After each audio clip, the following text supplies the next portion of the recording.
Саламатсыңарбы? Төртүнчү бөлүм Матай жазган жакшы кабарда Иса Машаяк ал деген Назареттен Капернаумга келген. Ал айткан тобо кылгыла асман патшалыгы жакындап калды деп. Биз мурдагы жолу айтканбыз тобо кылуу жөнүндө. Анан Иса Машаяк ал ушул Галилеяден өтүп бара жатып,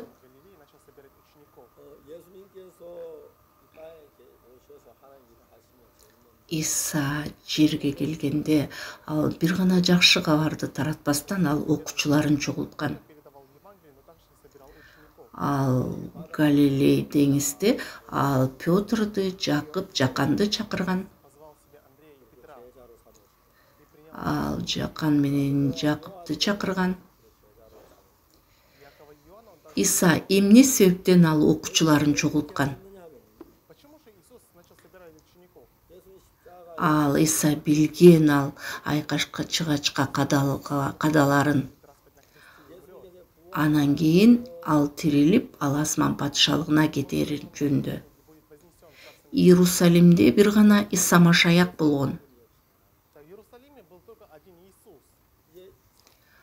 Ал өлгөндөн кийин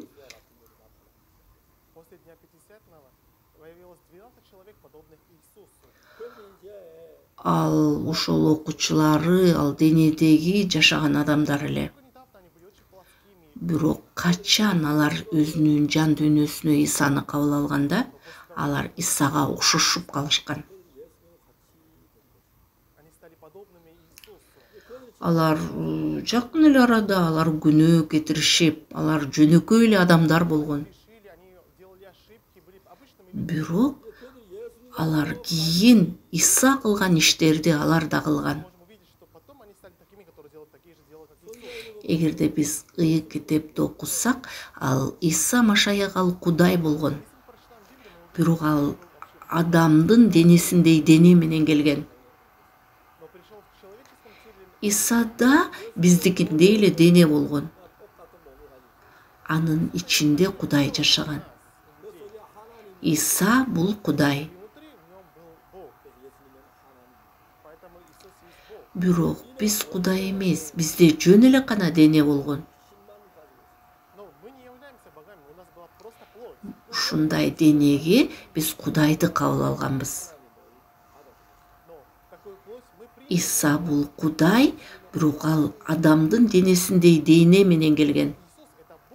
А биз денебиз, Кудайды кабыл алган адамдарбыз. Жөн эле мындай тартибинен гана өзгөчөлүктөр бар. Исада дене болгондой, анын ичинде Кудай да болгон. Бизде биз денедеги болгондой, анан биздин ичибизге Кудай келген. Мындай тартибинде эле гана өзгөчөлүктөр бар. Кудай ал Исаны бизге окшоштурган да. Иса күнөөнү жеңгендей, биз да күнөөнү жеңе алабыз.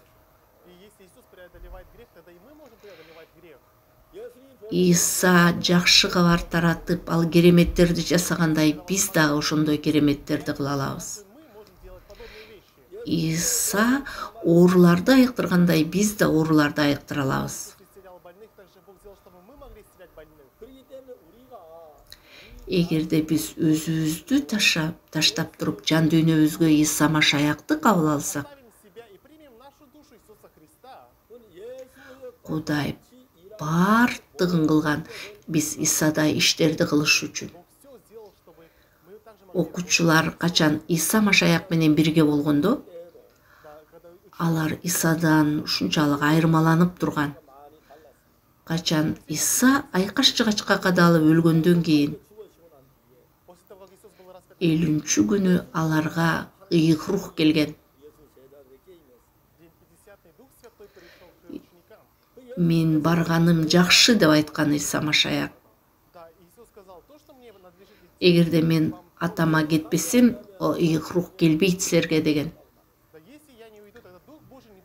Качан Иса асманга көтөрүлгөндө бизге ыйык рух келген. Биз Иса Машаякты өзүбүздүн жан дүйнөбүзгө кабыл алышыбыз керек. Качан биз Исаны, анын сөзүн кабыл алганда, качан ушул сөз биздин жан дүйнөбүзгө түшкөндө, ал сөз аркылуу кандай Исада болсо, бизде дагы ошондой жан дүйнө пайда болот. Качан биз ушул жакшы кабарды, ушул сөздү кабыл алганда, ушул сөз биздин жан дүйнөбүздө иштеп баштайт. Анан Иса 38 жыл ооруган адамга жолуккан.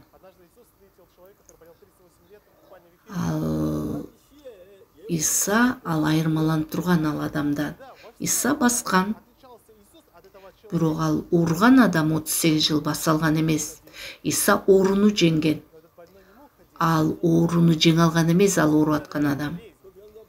Бирок Иса ал адамга айткан: "Тур, төшөгүңдү ал жана бас" деген. Ал ооруган адам эч нерсе кылган эмес. Ал жөн эле Исанын сөзүн кабыл алыш керек же кабыл албаш керек. Качан оору караганда, ал бир мындай күлкүлүү нерсе да. Ал билет, ал өзү баса албаганын. Ал канча аракет кылган, ал ушул нерсени кылганга мындай. Анан ал кишиде кандай болот? Ой, мен тура албайм го. Менин буттарым соолуп калган. Мен баса албайм. Эгерде мен мындай турсам го гана жакшы болмок. Мен канча аракет кылгам, бирок мен кыла алган эмесмин. Мен ушундай эле жашап өлөт болушум керек деп. Ал адамда ушундай жан дүйнө болгон. Иса Машаяк эмне деген? Төшөгүңдү ал жана бас деген. Анан ал оору эмне кылыш керек? Мен Иса Машаяктын сөзүн кабыл аламбы же өзүмдүн оюмдагын эле айтамбы? Ага ушуну чечиш керек болчу. Анын ойлору баса албаган жөнүндө айтып турса дагы, ал Исанын сөзүн кабыл алып, ал Исанын сөзү аркылуу тургусу келген. Исанын сөзү анын жан дүйнөсүнө түшкөн. Анан ал ушул сөздү кабыл алганда, ал сөз ички жан дүйнөсүнө түшкөн. Ал сөз иштеп баштаган. Анан ал киши, ооруган киши турган. Ал өзү ооруган адам бул ооруну жеңе албайт. Бирок ал Иса Машаяктан кабыл алган сөз жеңе алат. Биз өзүбүздүн жашообузду өзгөртө албайбыз. Бирок биз Иса Машаяктын сөзүн кабыл алганда, ал сөз бизди толугу менен өзгөртөт. Ушундай ар кандай аракештиктен, наркоманчылыктан жана башка ушундай күнөөлүү жашоодон, ушундай бир ойноштук жашоодон Иса Машаяктын сөзү, ооба, ал ушул жерде жашап 33 жыл бир дагы күнөө кетирген эмес. Анткени Исанын жан дүйнөсү күнөөнү жеңе алат. Качан Исанын сөзү биздин жан дүйнөбүзгө түшкөндө, Иса кандай ал күнөөнү жеңсе, биз да ошону жеңе алабыз. Биз ушул бардык аракештиктен, ойноштуктон ооруну жеңе алабыз. 38 жыл ооруган, ал оорунун айынан абдан кыйналган. Ал өзү аракет кылган ушул оорудан бошонгонго. Бирок качан ал Иса Машаяктын сөзүн кабыл алганда, Иса ооруну жеңе алат. Иса өлүмдү жеңе алат. Иса жамандыкты жеңе алат. Мен ушунчалык аракет кылгам, бирок мен тура алган эмесмин. Качан мен Исанын сөзүн жөн эле кабыл алганда, эми мен кылбайм, Иса кылат. Иса кылгандыктан, Иса менден иштегендиктен, ал адам жөн эле оңой эле орунду жеңе алган. Тур, төшөгүңдү ал жана бас деген ал. Ал Иса Машаяк айткан сөздү кабыл алганда,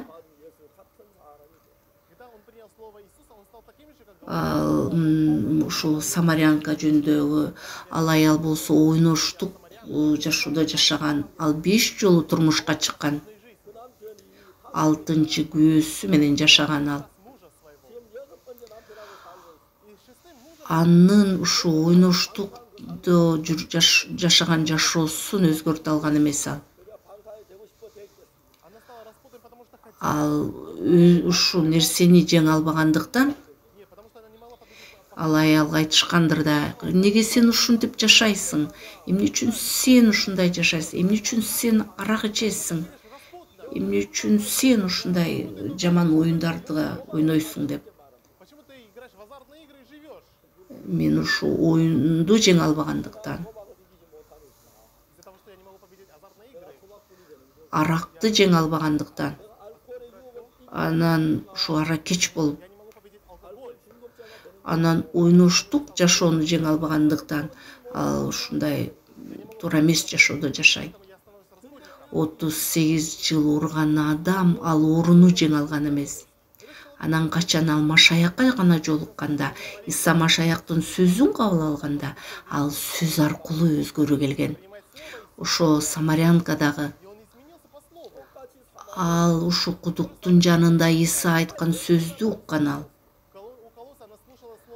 Ал мындай алсыз аял болгондуктан ал Исанын сөзүн гана кабыл алган. Иса ага айткан: ар бир ушул сууну ичкен адам дагы эле суусайт деген. Бирок мен берген сууну ичкен ал эч качан суусабайт. Анда ушул булак пайда болот түрүү сөздүн деп айткан.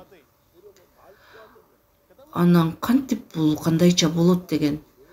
Кантип түрүү сөздүн булагы пайда болот деп. Ал ушу алдап атат го, тамашалап атат го деп ойлогон ал. Ал аял антип ойлогон эмес. Ал ушундай туура эмес жашагандыктан ал биринчи жолу Иса айтып аткан сөздү кабыл алып, анан ал ушул Исанын айткан сөзүн жан дүйнөсүнө кабыл алып, анын жашоосунда өзгөрүүлүү келген. Анда мурдагы болбогон нерсе болгон. Качан Иса Машаяк айткан сөздү кабыл алганда, ал сөз анын жан дүйнөсүнө түшкөн.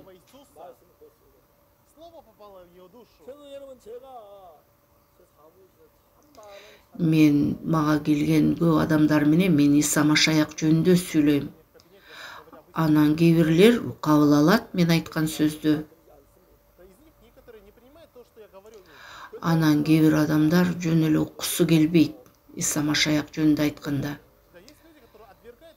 Андай адамдарга Иса Машаяктын сөзү түшпөйт алардын жан дүйнөсүнө. Бирок мен аларга айткан сөздү алар жөн эле кабыл алышат. Маанисиз ким кабыл алды ал. Качан алар сөздү кабыл алганда алардын жашоосу өзгөрүлө баштайт. Бул өтө таң калыштуу нерсе. Биздин 4-чү кабатта, мен ошо жерде менин өзүмдүн кабинетим бар. Түштөн кийин аякка көптөгөн адамдар келет мени менен баарлашыш үчүн. Анан мен ушу кечке чейин мен ал адамдар менен баарлашам. Көптөгөн адамдар. Эгерде ал менин айткан сөзүмдөй эмес, ал Кудайдын айткан сөзүн кабыл алганда, алардын жашоосу өзгөрүлгөнүн көрөм. Бул таң калыштуу нерсе. Анан мындай ойлошот, мен ушундай бир кереметтерди кылып аткандай. Анан кыйналган адамдар кубанып, бакыт келип, алардын жашоосу өзгөрүлүп атканын көрөм. Иса 12 окуучуну тандап алган.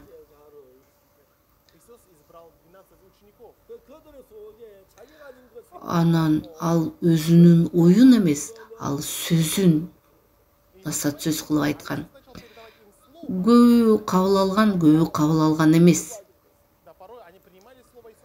Ал айкаш жыгачка кадалгандан кийин, ал кайра тирилгенден кийин окуучулары Иса ушул күнгө чейин ушуну айткан турбайбы деп алар кабыл алып баштаган Исанын айткан ар бир сөзүн. Анан 70-чү күнү аларга ыйык рух түшкөн. Качан алар ыйык рухту кабыл алганда, алар мурдагы окуучулардай болбой калышкан, алар башкача болуп калышкан. Алардын өзлөрүнүн денесине Кудайдын рухун кабыл алганда, алардын денеси ооба Петр, Жакып жаккан бойдон калды. Бирок алардын оозунан чыккан сөздөр ал Петрдун сөзү болгон эмес.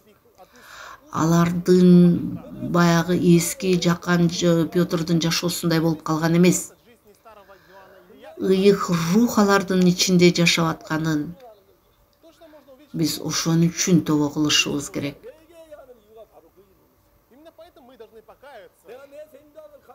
Бир дагы адам Исанын сөзүн кабыл албайт эгерде өзүнүн ою бар болсо. Сен ар кимиңер бул ойлоруңар ыплас экенин билгенде гана өзүңөрдүн каалооңор менен, өзүңөрдүн ойноштук ойлоруңар менен кетсеңер дагы. Бирок эгерде Исанын сөзүн кабыл алсаңар, Кудайдын сөзүн кабыл алганда эмне болот? Анан Иса Машаяктын сөзү жан дүйнөңөрдө иштеп баштайт.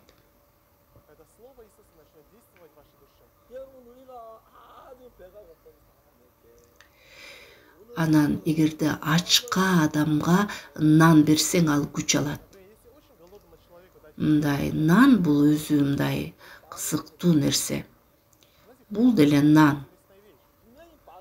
Эгерде мен жесем ал нанды, мен күч алам андан. Эгерде ушул которуп аткан Либер туган жесе, ал дагы күч алат. Эгерде мен жесем, мен күч алам. Эгерде Либер туган жесе, ал жесе нанда ал күч алат. Окшош эле Кудайдын сөзү. Ким кабыл алса Кудайдын сөзүн, кандай Кудайдын сөзү ушул жан дүйнөгө түшкөндө, кандай нанды жегендей болуп Кудайдын сөзү түшсө, анан жаңы жан дүйнөнү, башка жан дүйнөнү жаратат, жаңы. Эми алар кылбастан окуучулары Иса кылып баштайт. Иса Машаяктын сөзү аларда иштеп баштайт. Иса 12 окуучуларды тандап алган. Качан Иса Машаяктын сөзү алардын жан дүйнөсүнө түшкөндө, кандай болбосун алар мурда? Алар өзгөрүлүп, Иса Машаяктай болуп калышат.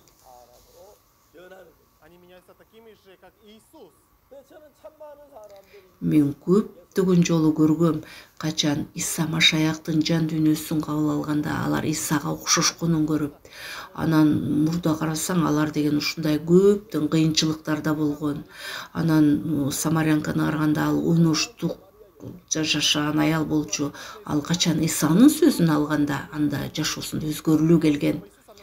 38 жыл ошо Вифестада жаткан, көлмөдө жаткан киши ал Исанын Машаяктын сөзүн кабыл алганда анын жашоосунда дагы өзгөрүлүү келген. Сокур болсо, мурда сокур болсо,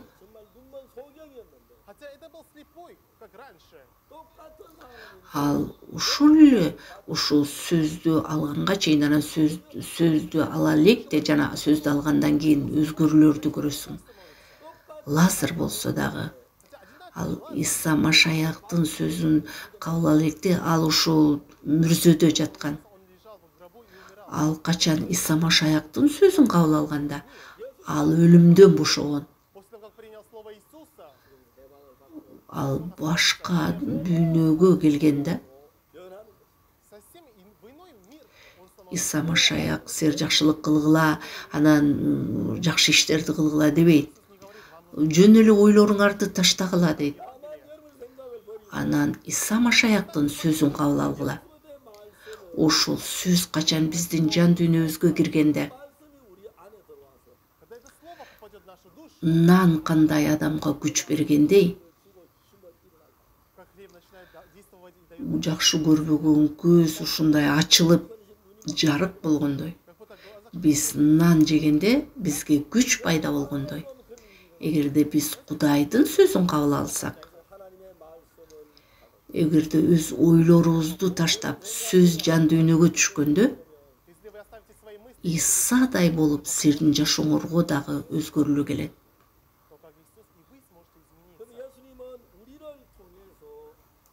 Иса Машаяк ал 12 окуучуларды тандап алган, бирок Иса көтөрүлө электе. Иса азыр учурда дагы өзүнүн окуучуларын издейт. Ойлоруңарды таштап, менин сөзүмдү кабыл алганга аракет кылгыла. Эгерде сен мурда өз оюңдун аркасынан кетсең, сен ошон үчүн кыйналгансың, сен ошон үчүн өмүр бою кыйналгансың. Сенин жашооңдо кайгыдан башка эч нерсе болгон эмес. Бирок эми сен менин сөзүмдү кабыл алганга аракет кыл. Өз оюңду таштап, жөн эле кабыл ал. Сен жашооңдо өзгөрүлүү келет, сенде өзгөрүлүү келет. Качан биз Пётрду карасак, мурдагы Пётрдай эмес. Андрей болсо, мурдагыдай Андрей эмес. Филипп, мурдагы Филипптей эмес. Бардык жашоосунда аларда өзгөрүлүү келген. Кандай жол менен алар өзгөрүлгөн? Эмне алар чечим чыгарды өзгөрүлөбүз деп? Жок, алар аракет кылган эмес. Алар жөн эле өзлөрүнүн ойлорун таштап, Исая Машаяктын сөзүн кабыл алышкан. Алар качан Иса Машаяктын сөзүн кабыл алганда, алар Иса Машаяк окшошуп калган. Алар Иса кандай айтса алар айткан. Иса кандай жеңсе алар да жеңген. Ар кандай кыйынчылыктардан алар эркиндик тапкан. Иса кандай иштерди, кереметтерди кылса, окуучулары да ошондой кереметтерди кылган. Исаны кандай азгырса,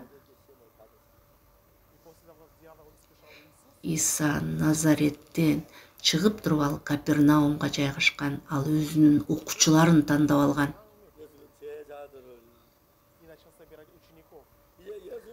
Анан ал көтөрүлгөндөн кийин асманга окуучулары ал кылган иштерди кылыш үчүн. Анан көптөгөн азыркы учурда Иса Машаяк көптөгөн окуучуларды чакырат өзүнө. Ар бирөөңөрдү чакырат Иса Машаяк. Анан ал чакыргандан кийин ал өзүнүн сөзүн айтат. Качан алар ошол учурда Иса Машаяктын сөзүн кабыл алганда, анан бардык адамдар ушу Исадай болуп калышкан. Ооруларды айыктырган, өлгөн адамдарды тирилткен, жакшы кабар тараткан, көптөгөн кереметтерди жасап баштаган. Силер дагы ошондой эле. Кандай гана силерде ойлор болбосун, силер таштагыла. Эгерде силер Иса Машаякты өзүңөрдүн жан дүйнөңөргө кабыл алсаңар, эгерде силер Иса Машаяктын сөзүн жан дүйнөңөргө кабыл алсаңар, кандай ачка адамга нан күч бергендей, силер дагы ушу күнөөдө болгон, силер Иса менен бирге болсоңор, күч силерге сөз, ишеним берет. Ошо Иса Машаяктай жакшы кабар таратканга. Мен көптөгөн адамдарга жолуккам. мен көргөн жокмун ушу Иса Машаяктын сөзүн кабыл алган адам мындай өзгөрүлбөй калган, дайыма өзгөрүлүү болгон. Эгерде Кудайдын сөзү түшсө, сөзсүз түрдө адам өзгөрүлөт. Бирок көптөгөн адамдар өзүнүн ою менен жашайт караңгыда, бирок Иса келгенде алардын жашоосунда, качан Иса Машаяктын сөзүн кабыл алганда, мен көргөм кандай керемет түрдө адамдардын өзгөрүлгөнүн. Бул өтө кызыктуу нерсе. Көрүп аткан адамдар, телекөрүүчүлөр, бул кыйынчылыкка жатпайт. Эгерде биз машинада кетип баратсак, анан дөңгөлөк жарылып калса, бул кыйынчылыкка жатпайт. Жөн эле дөңгөлөктү алмаштырыш керек, туура да ушул. Бул кыйынчылыкка жатпайт. Анан ушу резинкасы мындай желип калса, аны жөн эле алмаштырыш керек. Жаңыга алмаштырыш керек. Анан эмес лампочкасы көрбөй алса, аны деле алмаштырыш керек. Жаңыны коюш керек. Сиздин жан дүйнөңөр өзгөрүлдү. Бул кыйынчылыкка жатпайт. Жөн эле жаңы жан дүйнө кабылаш керек. Эгерде Иса Машаякты кылса алса, анда силердин сөзсүз түрдө өзгөрүлүү келет. Иса Машаяк бизге көрбөсө дагы ал ушундай кереметтерди ишти кылат. Биз аркылуу Иса көрүнүп баштайт. Рахмат. Жолукканга чейин жакшы калгыла. Рахмат. До новых встреч. До свидания. Спасибо.